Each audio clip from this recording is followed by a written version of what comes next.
Okay, just imagine this for a second. You make one of the biggest movies of the year. It's an absolute blockbuster, smashing box office records, everybody's talking about it, and then, all of a sudden, in a huge international market, it just vanishes. Completely banned.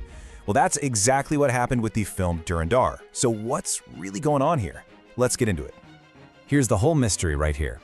In India, this film was a massive hit. We're talking over 200 crore rupees, which is like 24 million US dollars, in just its first week. Theaters were totally packed. But at the exact same time, it gets completely banned from release in 6 countries in the Gulf. So how does that happen? How can a movie be a monstrous success in one place and totally forbidden right next door? That's the puzzle we're gonna piece together today. All right, let's really dig into this paradox, because it's a fascinating one. Blockbuster versus banned. And wow, the contrast is pretty stark. On one side, you've got India, a certified runaway hit. On the other side, the Gulf region, which by the way is a huge market for Bollywood, where the film was just gone. It wasn't just edited or given a limited release, it was completely denied certification. And that means it could not be legally shown in theaters, at all. And we're not just talking about 1 or 2 countries here. The ban was across the board in all 6 nations of the Gulf Cooperation Council, the GCC. So that's Bahrain, Kuwait, Oman, Qatar, Saudi Arabia, and the UAE, a totally coordinated region-wide bloc. So, why? Why would they all do this together? Well, the first layer of the answer, the one you'll probably see in most headlines, it points to a pretty familiar issue when it comes to Bollywood: geopolitics.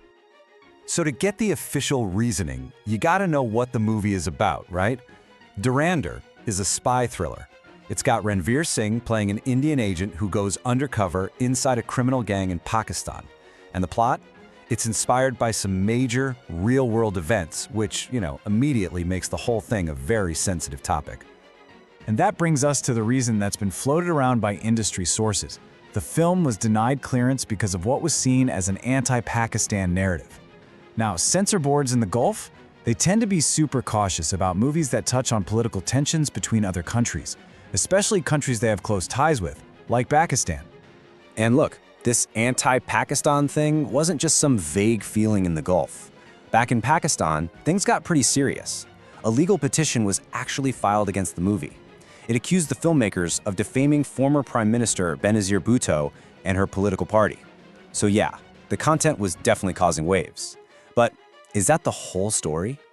Because, as you might have guessed, that official story, it might not be the complete picture. When you start peeling back the layers, you find something a little more complex, something that has less to do with geopolitics and more to do with the internal social dynamics of the Gulf itself.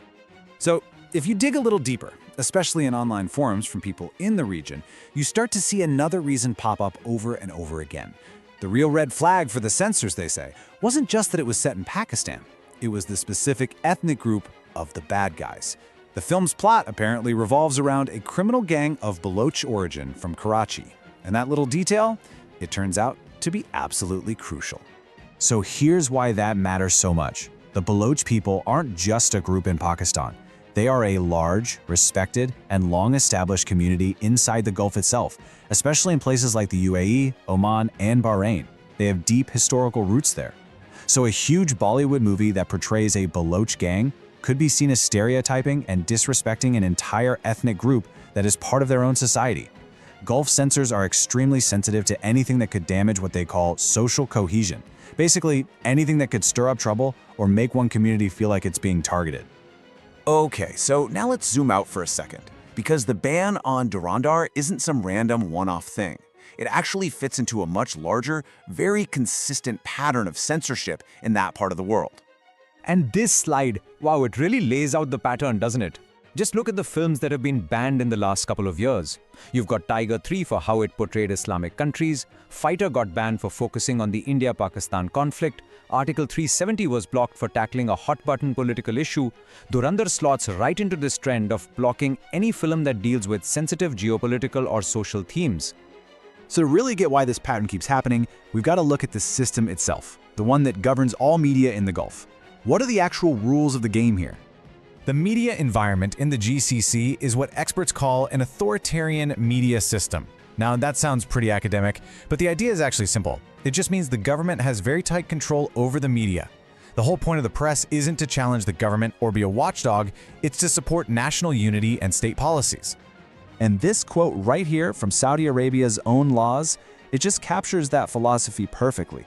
The #1 goal is to prevent disorder and division and to protect the security of the state. Freedom of speech is considered secondary to that main objective. And these are the kinds of rules you find in media laws all across the region. But notice how vague they are. Phrases like stir up discord or harm the interests of the state. I mean, what does that even mean?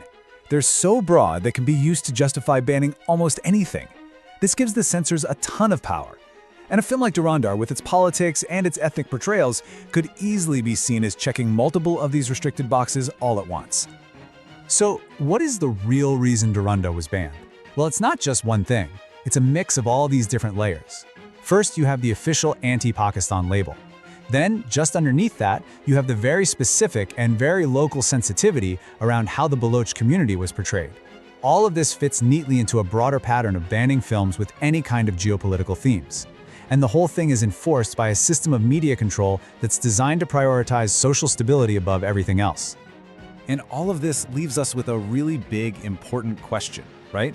In our globalized world, where a film made in one country can be seen instantly all around the globe, who gets to draw that line? It's this fundamental clash between an artist's freedom to tell a story and a country's right to protect what it sees as its own social harmony. There are no easy answers here. I'm curious to hear what you think down in the comments.